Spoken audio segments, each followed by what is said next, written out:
Good evening. সন্ধ্যে এখন 6টা বাজতে যায়। আমি একটু রেডি হয়েছি, যাব হচ্ছে মন্দিরে ধূপ মোমবাতি দিতে। আর মা আসবে, ফোন করেছিল, মেজদা নাকি মাছ ধরেছে, দিতে আসবে। আমি ধূপ মোমবাতিটা দিয়ে আসি। ও তিশানকে বললাম, ওকেও ভেবেছিলাম নিয়ে যাব, কিন্তু মা আসবে তো, বাইরে থেকে তালা দেওয়া দেখে ফিরে চলে যাবে। ওকে বললাম তুই বস, দিদাকে এলে বলবি বসো, মা আসছে এক্ষুনি। আর যাব হচ্ছে 8টার দিক করে রামতলা।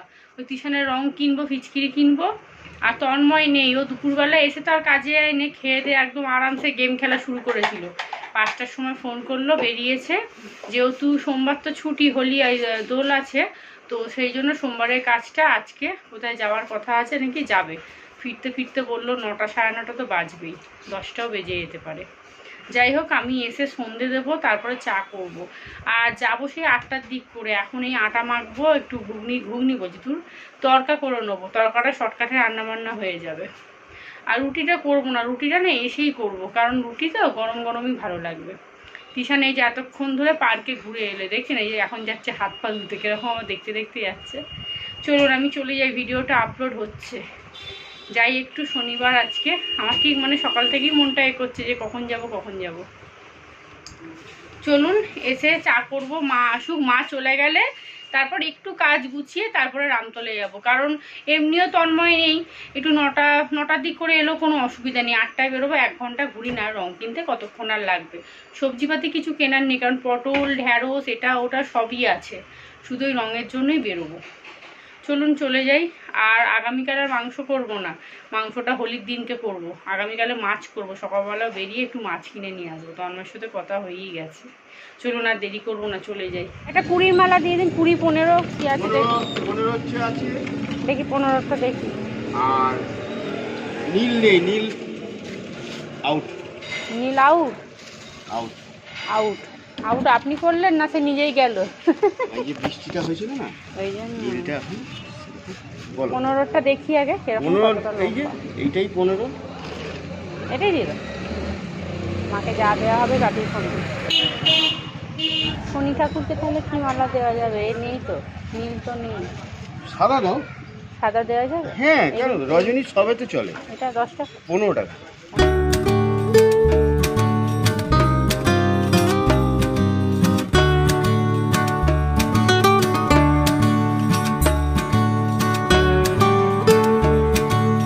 এখানে একটা দুধের প্যাকেট নিয়ে আসলাম, অর্ধেক দুধ এইটার মধ্যে বসিয়েছিলাম, এইটাতে পড়ে গিয়ে অর্ধেক দুধই শুকিয়ে গেল। আর এই যে এখানে মা মাছ নিয়ে এসছে, দেখাই দাঁড়ানো। এই যে রবিবার মাংস করব না, বললাম তো আগামীকাল মাংস করব না, মাছ করব। কাটাপোনা মাছ নিয়ে আসবো, একদম ঝাল করে নেবো। এটা ফ্রিজে ঢুকিয়ে দিই, আর মাও এক্ষুনি চলে যাবে চা খেয়ে। আর এই যে আমার জন্য লিকার চা বসিয়ে দিয়েছি, আর এখানে মায়ের জন্য দুধ চা। আর তিশানকে বললাম একটু মুখ কড়াই এনে দে, তরকা রুটি করবো। তন্ময়ের আস্তে আস্তে প্রায় 10টা বেজে যাবে। দুজনের জন্য 2 কাপ চা নিয়ে নিয়েছি। আর মা না আসার সময় একটু চপ নিয়ে এসেছিলো, তো সেই চপ দিয়ে মুড়ি মেখেছি, মাকেও একটু দিয়েছি, আমিও একটু খেলাম। তবে মা মুড়ি খেতে পারে না, মার আবার দাঁতে ব্যামো, জানেন তো, মানে দাঁতের গোড়াগুলো না ফাঁকা ফাঁকা হয়ে মানে ব্যথা করে, মাঝে মধ্যে ফুলে যায় নাকি। তো অনেকবার বলেছি যে তুমি ডাক্তার দেখাও, বলছে দূর আর কদিন বাঁচবো, এই একবার ডাক্তার দেখাবো দাঁত নিয়ে। আবার তো মাঝের মধ্যে মাথার যন্ত্রণা হয়। তারপরে মায়ের না স্কিনের খুব প্রবলেম হয়েছে, পুরো মুখটা না কেমন একটা কালো ছোপ ছোপ মতো হয়ে গেছে হঠাৎ করে, জানেন। মায়ের কিন্তু এরকম ছিল না, এই রিসেন্ট এই 1 বছর হবে হয়তো, 1 থেকে 1.5 বছর দেখছি মায়ের এরকম স্কিনের প্রবলেম হয়ে গেছে। যাই হোক চলুন, মাকে ডাক্তার দেখাতে বললেও মা দেখায় না, জানেন। অনেকবার মাকে বলা হয়েছে, এই নিয়ে বাবার সাথে ঝগড়া হয়, কিন্তু কেউ যদি না শোনে সেখানে আপনি কি করবেন বলুন তো। চলুন, মা চলে গেছে, এবার আমি আর তিশান চলে যাব। চলুন, মা চলে গেছে। আর এই যে তরকা হবে, তরকার কড়াই সিদ্ধ করে নিয়েছি, আর এখানে আটা মেখে রেখেছি। মাকে বল না 1 মিনিট বসে যেতে। আর এখানে এই যে মাছটা ফ্রিজে ঢুকিয়ে দিই। না পিছন ডেকেছে তো, ও দিদা আবার চা পাতা আনবে। ও আমি তো আমার চা পাতা নিয়ে যেতে হবে। এখন চা পাতা আনতে যাবে? হ্যাঁ, আমি কটা বাজে এখন? 8টা বাজে। কি করব? বলছি এটা একটু টাইট হচ্ছে, অন্য আছে? প্রচুর টাইট হচ্ছে। ওই একদম এত টেনে দিলে তো হবে না। এই তো দেখ এবার, এইটা একই তো। না ওটা ও ওটা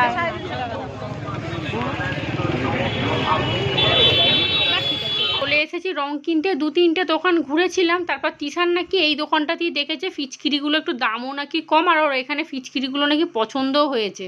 যখন স্কুল থেকে আমি এদিক দিয়ে যেতাম তখন ও নাকি দেখতে দেখতে যেত।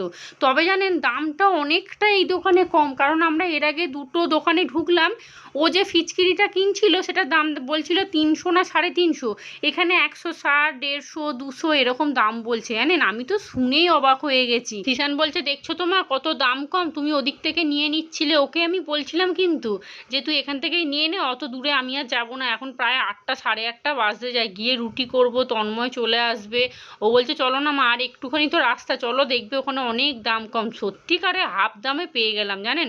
যাই হোক চলুন, একদম রং বেরঙে সব কিছু। সব থেকে বেশি ভালো লাগে আমার এই আবিরগুলো, দেখুন নানা রকম কালারের যে সুন্দর সাজিয়ে রাখে না, ওটা দেখলেই মন ভরে যাবে। চলুন, তিশানের নেওয়া হয়ে গেছে, একটা বড় ফিচকিরি নিয়েছে, ওই বেলুন টুকটাক এটা ওটা নিয়েছে। আর ওকে আমি বললাম যে একটা টুপি নে, তো ওই পিছনে টুপিটা বিক্রি করছিল, ও বলেনি, আমি বললাম যে দোলের দিনকে একটা মাথায় টুপি দিলে দেখতে বেশ ভালো লাগবে, তো ওটাই নিয়ে নিয়েছে। চলুন, হয়ে গেছে, এই রঙের জন্যই শুধু বেরিয়েছিলাম, আর কিচ্ছু নয়। আর যা ভিড় রাস্তায়, ওরে বাপরে। আর আমাদের এখানে সন্ধ্যেবেলা যেহেতু সবজিগুলো লাইন দিয়ে বসে, তো চলুন তিশানের কেনাকাটি হয়ে গেছে, আমি একটু ঝালমুড়ি নেবো, নিয়ে সোজা বাড়ি যাব, প্রায় 8:30 8:45 বাজতে যায়। এসেছে কি কি নিয়ে এসছে আপনাদের দেখিয়ে দিই। এই যে ফিচকিরি, এটা এই হচ্ছে একটা ফিচকিরি, আর এই টুপি একটা, আর ও বলেছে আমি বলবো। বেলুন, বেলুন ক প্যাকেট এনেছিস দেখা? বেলুন 3 প্যাকেট এনেছি। এই যে এইটা, এইটা আর এইটা, এই যে 3 প্যাকেট 3 বেলুন, প্যাকেট বেলুন, কইটুকু আছে দেখুন। আর এইটা আর একটা রং, আর একটা ভালো রং নিয়ে আসা হয়েছে, এটা যাতে মুখে মাখার জন্য। আর এটা আর এই যে 2 প্যাকেট আবির আনা হয়েছে, এই যে। আর লাস্ট আর এই যে একটা এরকম রং, ব্যাস। আর এই যে একটা বড় ফিচকিরি আনা হয়েছে, দেখুন। এটা এই যে এনেছে, টুপিটা ও কিনছিল না, বললাম কেন, ভালো লাগবে, চুলে তো রংটা লাগবে না। খুলবি না এখন? এটা দেখবো, ভিতরটা দেখবো শুধু। খুলবি না বিছানা কিছু রং? হ্যাঁ, শুধু খুলে দেখবো ভিতর। ফট করে ছড়িয়ে যাবে। ওটাতে মনে হয় বাক্স নেই, ধরে ধর ধর কি আছে দেখতে। হ্যাঁ বাক্স নেই, ছেড়ে ছেড়ে। হ্যাঁ হ্যাঁ নে, বন্ধ কর, এগুলো ভালো রং, আটকে দে ভালো করে, এক ফোঁটা খুলবি না। চলুন রং কিনে দাও, রং কিনে দাও করে করে মাথা খারাপ করে দিচ্ছিল বাবা। আর এই দেখুন আসার সময় একটু পেঁয়াজ নিয়ে নিয়েছি, আর এই যে ঝালমুড়ি নিলাম, ওখানে সামনেই বসেছিল। আর দেখুন মা চলে গেছে, আর এই যে আমাদের গাছে বেগুন 2খানা, 4খানা না 5খানা হয়েছে, আমাকে 2খানা দিয়েছে। চলুন রান্নাঘরে যাব, ওর তো কেনাকাটি হয়ে গেল, আমার তো এবার রান্না বান্না বাকি আছে। চলুন, আর একটা এই যে প্যাটিসের প্যাকেট নিয়ে এসেছি, জলের ড্রামটা দিয়ে আসলাম, টুকটুক করে একটু কাজ করা হয়ে গেছে। চলুন জামা কাপড় ছাড়ি, করিস না ভেঙে যাবে কিন্তু। নে ধরেছে, এবার ভাওটা দিয়ে দেখি হয় কিনা। এখানে তরকা একদম রেডি হয়ে গেছে, আর রুটিও সব বেলে নিয়েছি। একটুখানি গুঁড়ো লঙ্কা দেবো, কেন সাদা সাদা লাগছে না বলুন, অথচ কতটা কিন্তু কাশ্মীরি লঙ্কা দিলাম, তারপরেও এরকম লাগছে। আর তরকা মশলা দিয়ে দিয়েছি, আর এই যে এখানে রুটি বেলে নিয়েছি, সেঁকে নেবো। চলুন, আর এই যে কত বাসন পড়ে গেছে। এখন প্রায় 9:30 বাজে না, তন্ময় চলে এসেছে, আমার তো তরকারি হয়ে গেছে, আর এবার রুটিগুলো খালি বাকি। তার মধ্যেই দেখলাম তন্ময় ঢুকে পড়েছে, ও বললো আমার 10টা বাজবে আস্তে আস্তে, আমি ওই জন্য একটু হেলে দুলে করছি আর কি। এসেই বলছে কি গো রান্না হয়ে গেছে, আমার যে রুকো যারা সাবার কারো, ব্যাস সোজা ওই ঘরে চলে গেল, খানিকক্ষণ টিভি দেখলো। হিন্দিটা কি ভুল বললাম? ভুল বললে কিন্তু কিছু মনে করবেন না, ঠিকঠাকভাবে আপনারা বুঝে নেবেন। তো চলুন, এখানে রান্না বান্না হয়ে গেছে। এই হলো সকালের সেই মাছের ঝাল, আর সকালের ব্লগটা তো আমি আগের দিনই পোস্ট করেছিলাম। আর এখানে এই যে ফুলকপি আলুর একটুখানি, ওটা কি বলে, পোস্ত, তরকারি নয় পোস্ত বলতে হবে। আর এখানে হটপটে আছে রুটি, আর এই হলো তরকা। আর তিশান এখানে দেখুন বিছানা টিছানা রেডি করে শুয়ে আছে, ওকে ডাকছি, ও আর নামছেই না। দাঁড়ান এখন নিমন্ত্রণ করব, তারপরে নিচে নামবে। গুড মর্নিং বন্ধুরা, সকাল এখন 8:30 বাজে, আজ হলো সানডে। এখানে দুজনের জন্য 2 কাপ চা করে নিয়েছি, চাটা একটু বেশি হয়ে গেছে, সেই জন্য আমি নিয়ে নিয়েছি। এই যে, আর তন্ময় আজকে কাজে বেরোবে, চাটা খেয়েই চলে যাবে। আজকে আমাদের চিকেন হবে না, আজ হবে মাছ। আজকে রবিবারের ব্রেকফাস্ট হচ্ছে পেটাই পরোটা। আমি গেছিলাম মাছ আনতে, আমাদের এখানে দুখানা পেটাই পরোটার দোকান, মানে বাড়ির সামনে আর কি, একটা লাইন টপকাতে হবে, একটা লাইনের এপারে। তবে এপারেরটাই অনেক তো অনেকটা দামটা বেশি নেয়, ওপারে গেলে দামটা একটু কম নেয়। আমি গেছিলাম মাছ কিনতে, তাই ভাবলাম একটু ব্রেকফাস্টের জন্য পেটাই পরোটাই আজকে নিয়ে নিই, আর ওপার থেকে নিলে দামটা একটু কমই নেয়। আর তন্ময় তো নেই, তবে ইচ্ছা আছে পরের রবিবারে ওকে ব্রেকফাস্টে না পেটাই পরোটা দেবো। আমরা তো এটা ওটা খাই, কিন্তু ও বেচারা থাকে না। এখানে মাছ ভাজা হয়ে গেছে, আর এই যে একটু আদা রসুন পেস্ট করলাম, আর এই ঢ্যাঁড়সটা একটু সিদ্ধ করব, বাটির মধ্যেই ভাবছি দিয়ে দেবো। আর এখানে মাছের আলু সিদ্ধ করে নিয়েছি, আর এই দেখুন এখানে একটু ঢ্যাঁড়স ভেজেছি, কাঁচের এটা আছে দেখাতে পাচ্ছি না। ভাত বসিয়ে দিয়েছি, চলুন মাছের ঝোলটা করে নিলেই হয়ে যাবে।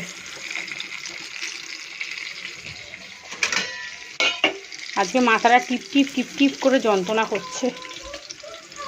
আর খেলাম পেটাই পরোটা, খানিকটা রেখে দিয়েছি। পেটাই পরোটা দেখবেন এমনিই পেট ভর করে। 4 পিস মাছ এনেছিলাম, কিন্তু 4 পিস লাগবে না, 3 পিস 1 পিস তুলে রেখে দিয়েছি। চলুন এটা একটা কাঁচা লঙ্কা দিয়ে ঘোরাবো, কাঁচা লঙ্কাটা দিতে ভুলে গেছি। রান্না বান্না কমপ্লিট হয়ে গেছে, এদিকে গ্যাসটাও মুছে নিয়েছি, বাসন যা ছিল সব মাজা ঘষা হয়ে গেছে। চলুন এইবারে খাওয়া দাওয়ার পালা। এখন কিন্তু প্রায় 2টো বাজতে যায়। খাওয়া দাওয়া সেরে নিয়ে কাজ তো আছেই, ভিডিও আপলোড করতে হবে না আপনাদের জন্য। গুড ইভিনিং, বিকেল এখন 5টা 10 বাজে। আজকে তন্ময়ের তাড়াতাড়ি চা খাওয়ার মন হয়েছে, আমাকে বলছে তুমি এখন চাটা করে দাও আমার জন্য, তুমি যখন পারো খাবে। তবে আমি তো এখন চা খাবো না, কারণ আমার এই 5টার সময় চা খেতে ইচ্ছা করে না। আমার চাটা ঠিক সন্ধে সন্ধে হবে, সংসারের টুকটাক যা কাজ আছে সব করে তারপরে চায়ের কাপটা হাতে নেব। আর এই দেখুন অবশিষ্ট একটুখানি থামস আপ ওই ফ্রিজের মধ্যে পড়েছিল, এটা যদি আমি আজকে এখন না খাই আর হয়তো আমার কপালে জুটবে না, নয় তন্ময়ের পেটে চলে যাবে, নয় তিশানের পেটে চলে যাবে। আর ওই যে শুয়ে শুয়ে এখন গোপাল ভাত দেখছিলাম আর আপনাদের জন্য ভিডিও আপলোড করলাম। এখানে তন্ময়ের চা হয়ে গেছে, আর এই দেখুন একটা চা শেষ হতে না হতে আবার একটা চায়ের পাট দেখাচ্ছি। আজকে বিকেলবেলা মা এসেছে, মা ফোন করেছিল। আমার মেজদার তো মাংসর দোকান আছে, আপনারা সবাই জানেন যারা আমার ব্লগ দেখেন আর কি নিয়মিত। তো ওর একটু মাংস বেঁচে গেছে অনেকটা, প্রায় ওই 800-900-র মতো জানেন। তো মা তো ফ্রিজ নেই, মা বলছে তুই নিবি, তো মেজদা বলছে মা বোনকে গিয়ে দিয়ে আসো। তো আমার যেহেতু সোমবারে চিকেনটা করব, বেশ ভালোই হয়েছে। তো মাকে বললাম তাহলে এক কাজ করো, তুমি আমাকে দিয়ে যাও, আমি ডিপ ফ্রিজে রেখে দিই। তো দুপুরবেলা মা একজনের বাড়িতে গিয়ে, পাশে একজন আছে সোনালি বৌদি বলে, তো ওর বাড়িতে গিয়ে মা ডিপ ফ্রিজে রেখে দিয়েছিল মাংসটা। এই এখন 6টা 6:30 করে নিয়ে এসছে, আমাকে বলছে তুই সঙ্গে সঙ্গে আগে ফ্রিজে ঢুকিয়ে রাখ। চলুন মা পুরোটা কেটে নিয়ে আসে না, বা মেজদা খালি মানে এমনি পিস পিস করে দিয়েছে আর কি। আর মাকে না কৌটোটা দিয়ে দিই জানেন, কারণ মায়ের কৌটো পড়ে থাকলে না আমিও ভুলে যাই, আর এই সাদা কৌটো আমারও তো অনেক আছে, আমার গুলিয়ে যায়। যাই হোক চলুন আমি আমার একটা কন্টেনারে এই মাংসগুলোকে রেখে দিই। আর দেখছি একটা লেগ আছে আর সলিড মাংসও আছে, মানে সব মেলানো মেশানো আর কি। আর এরকম মাঝের মধ্যে মেজদার যখনই না এরকম মাংস বেঁচে যায়, নয় ওরা বাড়িতে খেয়ে নেয় আর নয় আমাকে দিয়ে দেয়।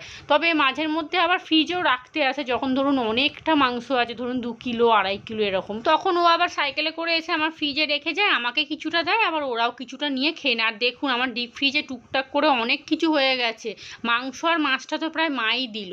চলুন এখন প্রায় কিন্তু রাত্রি 9টা বাজতে যায়, রান্নাবান্না শুরু করে দিয়েছি। আজকে হবে পরোটা, আর তার সাথে একটা আলুর কিছু একটা তরকারি করে নেবো। আর সকালের না মাছের ঝোল অর্ধেক মাছ অনেকটা আছে, তো তন্ময়কে দেখালাম, ও বললো আমার হয়ে যাবে, আর তরকারি করতে হবে না। তরকারি তো করতেই হবে, আমরা খাবো কি দিয়ে? একটু প্লেন কালো জিরে কাঁচা লঙ্কা দিয়ে একদম বাঙালিয়ানা আলু চচ্চড়ি হবে ধনিয়া পাতা দিয়ে। তন্ময় আবার জানেন আলু চচ্চড়ির সাথে পরোটা খেতে ভালোবাসে না, ওর আবার পরোটার সাথে একটু আলুর দম কষা কিছু হবে তবে ও খাবে। কিন্তু আমার তো মানে আলু চচ্চড়ি আর পরোটা দারুণ দারুণ লাগে।